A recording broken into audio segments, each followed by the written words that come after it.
and welcome to another episode of Conversation with a Chef. I'm Jo Ritty and I love sharing with you the conversations I get to have with talented and passionate chefs. It's the backstory, if you will, to the food they're putting up. I begin today by acknowledging the Wurundjeri people of the Kulin Nation, traditional custodians of the land where this conversation takes place, and I pay my respects to their elders past, present and emerging. Today I'm chatting to Telina Menzies. Telina came to my attention through her Instagram stories and posts. She posts photos and stories about food and the great people who surround her and her 2 French bulldogs. You can tell from her posts that she loves what she does and has a heart for the hospitality industry and the mental health of those who work within it. You can also tell from her posts that she's a down-to-earth, no-nonsense person. And when I got in touch to ask whether she'd like to be part of Conversation with a Chef and we had a chat over the phone, I immediately felt like I'd made a new friend. Then I started reading more about Telina, and she really just gets more and more impressive. For a start, she's won multiple awards for her cooking, including Chef of the Year, Apprentice of the Year, and Nestle Golden Chef's Hat. She's executive chef for the Australian Venue Company Group and oversees 30 venues across Australia. She's an ambassador for Fonterra's Proud to be a Chef program and is currently overseeing Meals for Hospo, an initiative that sees hundreds of meals delivered to hospitality staff every week. While she's proud of these achievements, and rightly so, what drives her now is mentoring the next generation, inspiring them and ensuring that the industry is in good hands. I feel really lucky to get to talk to people like Telina, and I know that you'll love this chat as much as I enjoyed having it.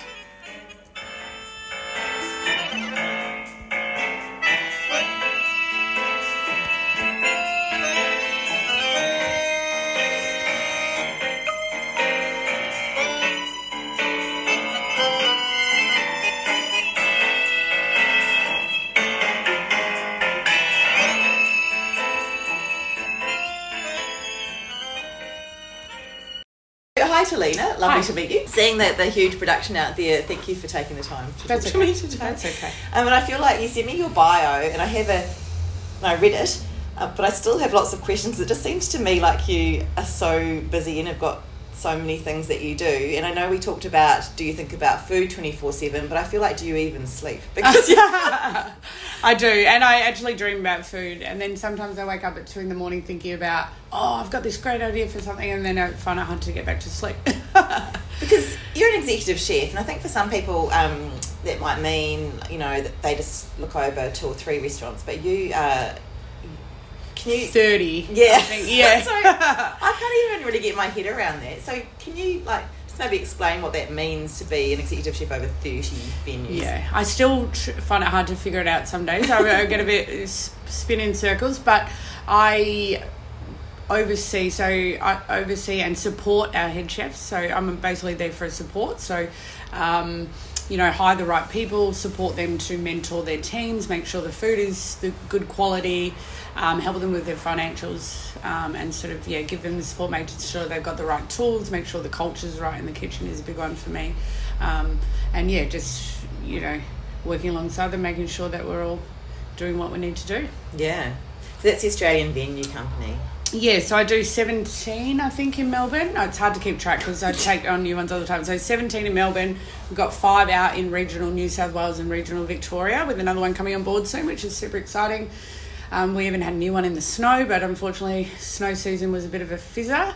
And then we've got WA, we've got 9, and building a brand new hotel over there. We're renovating a brand new hotel over there as well, which is really exciting. I come from Perth, so I'm fond of the town. Can't get back in there, unfortunately, but looking forward to getting back in there. That's about it. I do a lot of the pop-up activations and sort of help with a lot of that sort of stuff. So, as well. Do you feel stretched doing all that, or is it just really invigorating? I love chaos. So even during COVID, I'm always looking for things to sink my teeth into, whether it be the meal program that we're doing, or I love to be busy. I love the fast pace. I've lived in London. I've moved to Melbourne from Perth to be in that sort of hustle and bustle. So I am a bit addicted to the madness. Yeah.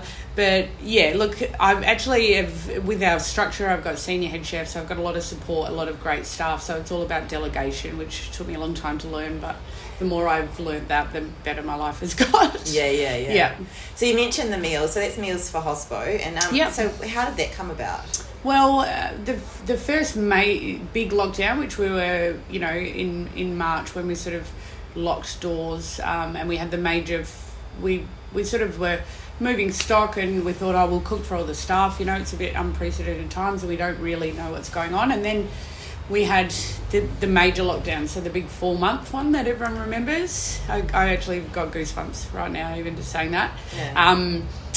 So one of our staff was actually cooking at the time out of his grant. He's over in WA now, jumped ship. He was sort of cooking for some of his mates and stuff out of his house, and then I was sitting there and I was sort of gazing out the window, feeling a bit lost and thinking, what am I going to do? I've gone from 0 at 30 venues to nothing, and I'm sitting here and I can't keep drinking tequila. So I rang our CEO, Paul Watterson, an amazing man, and all for his people and very, very generous. And I said to him, Paul, we need to do something. We need to scale this up. What are we going to do? And he goes, T, you're right. What are we going to do? So we thought, we would start to do a bit of a meal program. We started pretty small, so it started and we were doing a couple of lasagnas. I love bringing my grandma's lasagna, brought me a lot of comfort, so that's always a feature on the menu every lockdown when we come back, and the staff love it. But we started doing a bit of lasagna here and there, but then we sort of scaled up, and what we realised was, there was a massive gap in the government money, and there's a lot of people that were left with nothing, including our friends of friends that were in hospo, and we don't think security guards, musicians, although, suppliers, our fish guys, all those sort of people that are connected really took an impact. The drivers that deliver your fish each week, it stemmed a lot further than we sort of, our own issues. So the more we thought about it, they then started realising we were doing this program and started saying, hey, T, I've got salmon, can I give you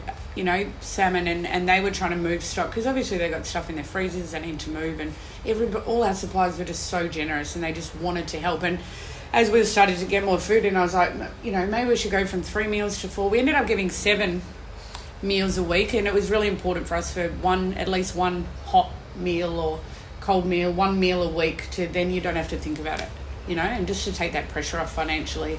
We were trying to do all the comfort foods that brought us comfort. I think that nostalgia food really kicked back in. I've never seen so much lasagnas and stuff like that in my life. As you can tell, I've been tucking into them. But so we were just trying to really offer some support. Our people, no matter how many venues we have, and you can have the nicest venue out there, but your people are everything. Yeah. And looking after your people is the most important part. And we wanted to make sure that they were still connected with us when we came out of this.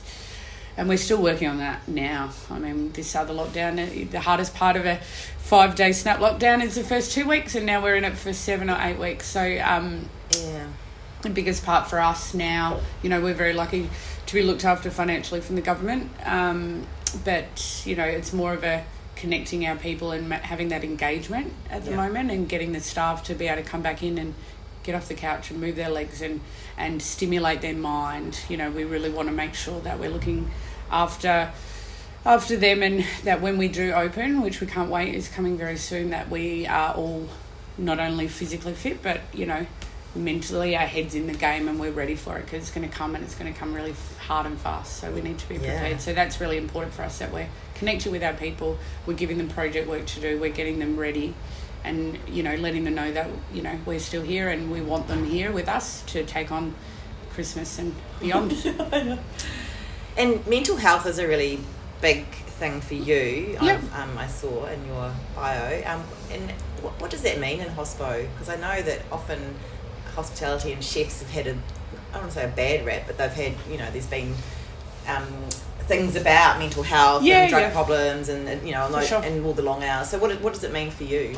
Look, I come from the old school. I'm 20 years in the industry, and I, came from times and trained and started in the industry when it was fine to abuse your staff, and I'd be lying if I said I wasn't pretty firm and probably did things that weren't okay and wouldn't be okay now. And, you know, look, I think I've struggled myself personally with mental health issues, you know, being put into roles that I wasn't ready for, using substance to, you know, drink the pain away and et cetera, and had little, I like to call them little minty bees along the way, little mental breakdowns, and you know, using substance to sort of try to hide that or you know, suppress and self-medicate. So as I've got older, I've realised, you know, working with my teams are young, you know, they're young and you know, really trying to nurture that, you know, their mind and look out for that. I only wish when I was younger that I'd had somebody that had flagged that within myself, you know, that I kind of had to chug through it alone, and it can be a pretty dark and lonely path. So, you know, definitely not speaking in terms of anyone else, but, you know, for myself, you know, it's a really important thing for me to do to, you know, I find a responsibility to make sure I'm shaping, moulding and taking care of, you know, of them while they're here, and making sure that we're checking in and you know, it's a big problem in this country, and especially with COVID, it seems to be its own little pandemic going on in the background that isn't spoken about enough, unfortunately. I mean, you know, we don't, but it's something that's very important to me, and I've lost people. I've lost one of my chefs once, and it tore me apart, so it's definitely something that is at the forefront now of how I try to lead my teams. And it's not just about food to me and you know, trying to push the guys too hard to do great food. It's about, you know, the culture in the kitchens is of the utmost importance to me in my business, and the rest will come with it. The rest, you know, if your staff are happy, the food ends up good because they want to be there. If your staff are happy, they come to work because they want to be there, so you don't have the staffing issues and the retention and the turnover, you know, all those sort of things. If the staff are happy, they cook good food, they bring customers, which means that the financials come in line. It's all those things. And when I learned to shift that focus, it would change a lot of things for me, because a lot of the pressures were, you know, through me not focusing on the right areas, I think. Yeah. And is that where Proud to be a Chef comes in as well? Yeah, look, so Fonterra do the Proud to be a Chef program. It's been running for 25 years. Wow. I hope I got that right because I'm an ambassador. So, yeah, really great initiative for young chefs. It's really great to get the exposure to other chefs and people. And I know that for myself, I did that. You know, I did Chef of the Year, Apprentice of the Year, Nestle Golden Chef's Hat, a lot of those sort of competitions. And what that did is it really exposes you to have access to mentoring, and I met people, and I was so lost when I was a young kid, and like I've sort of said in a few other meetings that, you know, someone put me under their wing and I was, you know, a bit off the rails, and he put me under his wing, and I got a chance once in a lifetime. I ended up on the, you know, the Australian culinary team, and I ended up, you know, winning a heap of Apprentice of the Year and sort of Chef of the Year awards, and without him sort of kicking my ass into line and identifying that I had talent but I was a bit lost, which, you know, you do tend to get when you're young. You know, he really put me on the right track, and without him I would never be where I am. So it's a focus for me to pay that forward. I feel like I just want to change one life if I can. It would be good. And is that what you do? Do you mentor? Are you given a chef to mentor? Or so they basically put applications through. They do a dish. You know, they work with their chef in their venue, and they put a dish in using Fonterra products, which they do some amazing dairy products. And then we judge that, and the finalists, and you sort of do some interviewing and stuff, and they put application of why they're passionate and stuff like that. And then you pick finalists, and they come for a sort of, call it once in a lifetime experience to Melbourne. And we give them mentoring. We do heaps of masterclasses with them. So we've got a really great team of chefs that I'm working alongside, pastry, etc., with a whole lot of different skill sets. So we do take them out to dairy farms, we're doing dinners, we're putting them into experience in venues where we're hopefully going to inspire them, you know, to become the next generation. There's nothing more important, you know, than the next generation of chefs. You know, it's really hard to find. It's been an industry with that's had its bumpy times, and people have sort of tended to go elsewhere, but maybe because of hours and culture and all those sort of things. But, it's changing. Thank goodness it's changing, and I hope that I can be part of that change. And hopefully we can inspire the next generation to come in and be able to. It'd be nice to be able to retire knowing it's in good hands. You're too young, you can't retire. I know. I'm nearly 40. I'm not that young. Yeah. It's all the lasagna. It keeps my cheeks looking plush. Yeah. But you come from a family of chefs, is that I do, right? yeah. So did you always know you were going to be a chef? Well, I wanted to do like graphic design and photography. Like I'm a bit of a creative, not great at it, but I still enjoy it. And two of my uncles are chefs, and my biological father, he was a chef, and they all were like, don't do it, as most chefs tell their kids don't do it, or people. So I did it anyway, as you do. But look, I wasn't in school. I wasn't an academic. I still can't read and write properly. But I'm, there's other areas that I'm great at. And when you're growing up, especially, I'm nearly 40, in schools, they didn't always pick up things like that and sort of target learning, where I'm really good with math and real like mental math and stuff. There's other things that I'm really good at, but I'm a visual learner. So if you give me a recipe to read, it takes me a few goes. I've got to rewrite it out I'm just learn different. And there wasn't always that. You had to do it. Yeah, back in the 80s, you did it that way, and that was it. Or you got put in the low level class, and you just got kind of left there to. But I just learn differently, and I if I don't understand something, I can look at a video. Now we've got Google and stuff, so I'll be like, I don't quite understand what that step means in the recipe, so I'll just watch a video, and then I'll be like, I get it. And then I write my own little, so we just learn different. So, yeah. So how old were you when you launched your career? 99, the end of 99. So I actually did in year 11 and 12, I went to, worked in a kitchen on Friday lunch service. Brutal way to start, but it was good. I realised I liked it. I liked the fast pace. I liked the madness. I liked to go and have underage beers with the chefs after work. That was fun back in the day. So, I really had a love for it. So we were lucky to, I did a lot of photography and art studies. I graduated year 12, but it was more so the creative subject. So I did that, and then I actually was lucky enough to snag a role at the Hyatt. In Perth? In Perth, which back then hotel restaurants were... we're it, and we've still got some great ones today, but that was really where you wanted to get to, so that was great, being able to go there. So I did my whole apprenticeship there, and that was really good. I was really well supported through there, and then, sort of moved around a little bit. And you're in London as well? Did, yeah. Yeah. Yeah. Is that, often, obviously it's a great place to go and learn, but it sounds like it was brutal. It was really brutal to the many chefs I could do.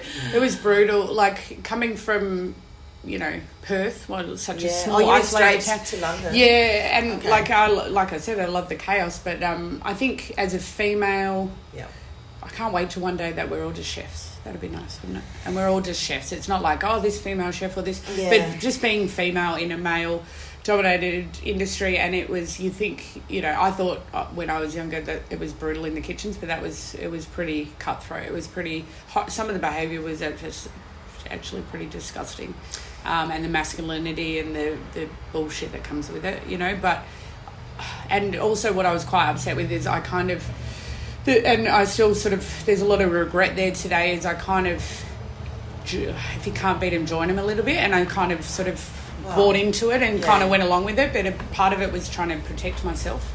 It's interesting you mentioned the whole aspect of, you don't want to say a woman chef, whatever, and I remember when I spoke to Philippa Sibley, she said, at the end of the thing, I'm glad you didn't ask me what it's like being a female chef, because I am female and I am a chef, and that's a fair enough standpoint. Yeah. But I am always interested by it, because a lot of people say, why don't you have many women in your conversations? It's because there aren't a lot of women. I mean, there are, and there aren't. I found when I was, there was a lot when I started off, and there was when I was a sous chef and chef de cuisine in big establishments. My best chefs, the young apprentices, they were female. Yeah. A lot of them, not saying all, because I'm not going to generalise, but so many of them were so talented. And I think it gets to, back then, 70-hour week, it was just getting too much. And then a lot of them entered into, they found partners and wanted to have, it's very hard to have a kid doing those sort of hours. But luckily, it's getting better. Like, we're not, our guys, you get rostered, a very normal roster now. Yeah. There's a big focus for us, The days of 50, 60, 70-hour weeks, they're gone. Yeah. They don't exist. It doesn't happen. I mean, the reason I've said this before on Conversations, but the reason I started a conversation with a chef is because one of my really close friends in Christchurch is a head chef, Nicola McDermott, and she had worked in London maybe 25 years ago at Pearl, and she was an incredible chef. And every conversation I had with her, I was thinking, people need to hear this, is so great. But she said, she was a head chef in quite a few venues in Christchurch, and she said, when you're a woman and you walk into the kitchen, you have to earn respect, whereas a man already has it and he has to do some pretty drastic stuff to lose it. And I just thought, that's really hard. And so that must also be not just that people are going off and having families and the hours are difficult. I think there must be that level of just hitting your head against a wall sometimes. Yeah. But hopefully that is getting better. It is getting better. Look, we're getting a lot more females, and to be honest, male, female, whatever you identify with, yeah, that's right. It's different now. And Yeah. I'm obviously from the LGBTQI family myself, so I'm all about like equality and fairness, and I don't give a shit what you are. You are equal in my kitchens, and you are treated the same. And I've seen it firsthand. I've done things I'm not proud of, and it's now time to make those changes. And it's a big focus for me, especially. And our group, we're trying to do a lot of stuff in that space. Yeah. Well, I mean, that's right, and it's probably important in an industry that has such a high profile now to be, to put too much pressure on hospitality, but can be models in that way. You have to be. So London, how do you just go from Perth to London, and where did you work? Was it? Well, I had a couple of offers with like Soho House Group and the Gordon Ramsay team to do the sort of fine dining stuff. I really wanted to. It was tough because of wages. I've never been so broke in my life. Yeah. Living in London, never ever. And coming from, I was doing a really great job at the convention centre, and I sold my house and everything and went over there, and I actually found, because I came from the event side of things, I've found the best catering company basically in London, and they do like all these amazing pop-ups in Buckingham Palace, the Natural History Museum, V&A, St Paul's, so they take over all the catering for there, and it's just pumping, it's madness. So we'd prep the HQ, and then we'd truck in, and I was coming from convention centre where I was running massive functions for 1,500 people, and running massive teams, even though I was only like 25 or something. They sort of ran me through the ringer a little bit, and then we're like, all right, you can actually cook and you can hold your own, because I'm not the most I'm definitely not sit back and take anything from anyone. So I pretty much stamped my ground in there. I wasn't going to take shit. Just getting the ability to run these massive functions. And I got the chance to see so much of London. And we were paid to travel from job to job. And, I was actually really well looked after in the end. It took a while and a few blood, sweat and tears. But I was really well looked after and really lucky to get that chance to do that. Yeah. So was that 2 years over there? Or? Yeah, I did it a couple of years, and I just couldn't. I was watching, the joys of social media really took off in those couple of years. So it was like watching in the freezing dark, going to work when it's dark, coming home when it's dark, and having a few, weeks or month or so of summer, or having to travel to Europe to get the summer, and just watching all my friends back in WA and Australia doing all the festivals back then, and beaches, and Perth has the most beautiful beaches in the world, and I was just like, I need to come back. And my grandparents, they brought me up for a lot of my life, and I was very connected with them, and they were getting older, so I was like, I think it's time to sort of head back, and I'm glad I did. I got some amazing experience back in Perth, and here I am now. Yeah. And so was it a natural... is it a natural leap for chefs to come to Melbourne? Is that Was that kind of the thing to do? I've always loved Melbourne and its food scene, you know, and look, Perth is leaps and bounds now as well. They've got some of my favourite places are over there, and you know, I think Melbourne, I think it was something to want to sort of tick it off the list, but I fell in love, and even after the really tough 18 months, I still love it here, and I still don't want to give up.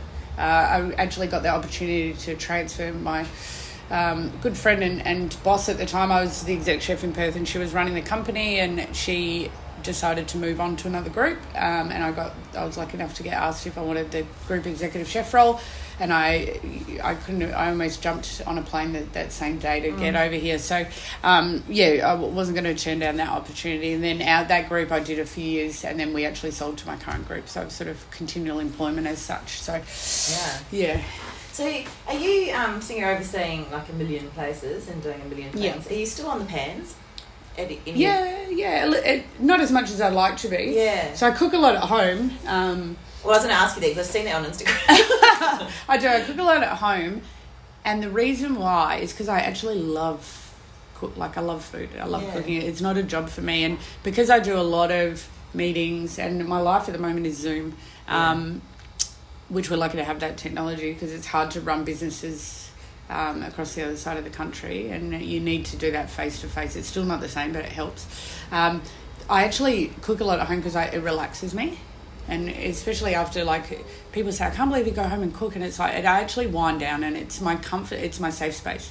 So being in the kitchen, and I could have had a hard week or a hard day, or just feeling a bit, whatever.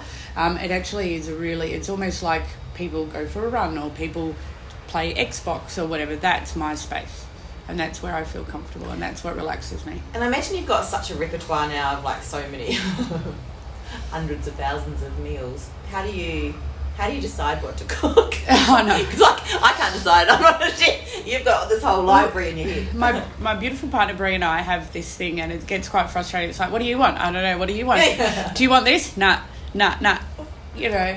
So look, she's really getting into food now. So she cooks some great stuff. We love to smoke meats and do all that sort of stuff. And sometimes it's just simple. Sometimes I'm cooking to, I get, have some produce I want to try or something, or try out something. And sometimes it's just, I feel like, chicken and rice today. I just want Hainey's chicken and rice or something.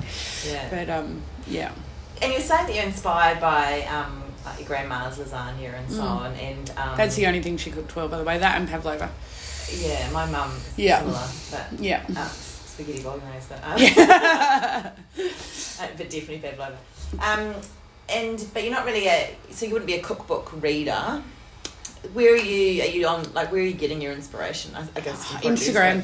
Yeah, I follow loads of chefs. Like, there's so many amazing chefs out there, and friends and colleagues that cook. And the thing I love about Instagram is it's not, I'm having a hard day and blah, blah, blah, blah, blah, the ranting you get from other social networks. It's like, boom, this is my dish. Look at this salmon. Look at this. And you're just like, hell yes, that is awesome. So you pick up inspiration, and you've got all these amazing chefs doing so much stuff in the zero waste, or native foraging, this, that and the other, and you're like, wow, I didn't know you could eat that, or that is so cool, that's a great idea. Fermenting, kojis, all this sort of stuff. So, and I've got some, like I said, some colleagues and friends and people that I look up to, that I definitely would follow and watch what they're doing and around the world. And definitely that's the biggest inspiration. I do, believe it or not, even though I said I can't read, I have hundreds of cookbooks. I like to look at the pictures. Oh, yeah. No, I have so many as well. I mean, I actually hardly ever. I do. I buy them because I think this is going to be the one. And then I'm like, on the shelf, and I like having them as a comfort thing. Yeah. So I definitely flick through them and revert back to them at times and stuff like that. But they're very inspiring. And what would your advice be to someone that wants to become a chef in this now?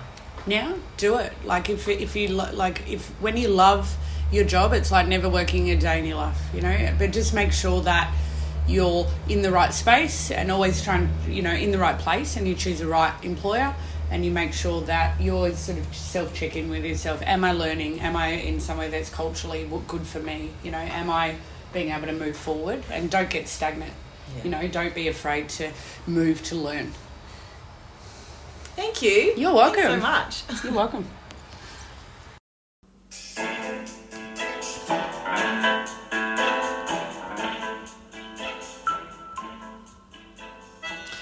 Thank you so much for listening to this episode of Conversation with a Chef with Telina Menzies. If you want to experience all the greatness for yourself, which of course you do, you can follow Telina on Instagram at Telina_Menzies. That's TELINA_MENZIES, and see what she's up to for yourself. As for me, I'm also on Instagram at Conversation with a Chef. And if you want to read the chat, you can head to www.conversationwithachef.com. I would really love it if you told a friend about my chats. And of course, you can subscribe on Apple Podcasts or click follow on Spotify so I know you're there. Once again, thanks so much for listening. Have a great day and see you next time.